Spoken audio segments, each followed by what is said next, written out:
Svake godine ista priča. Novi iPhone, veća cijena, nekoliko poboljšanja i pitanja.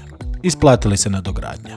No, ove godine Apple je ubacio u višu brzinu i predstavio zanimljiva poboljšanja koja će zapitati dugogodišnje Android korisnike. Je li vrijeme za promjenu?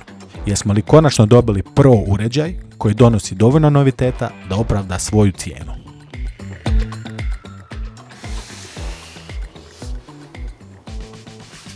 Krenimo od samog otvaranja kutije. Jednostavna, kutija skriva uređaj u dubokoj plavoj boji, skoro je i crna i zbilja izgleda zanimljivo. U paketu standardno dolaze USB-C pleteni kabel, papirologija i alat za izbacivanje SIM kartice.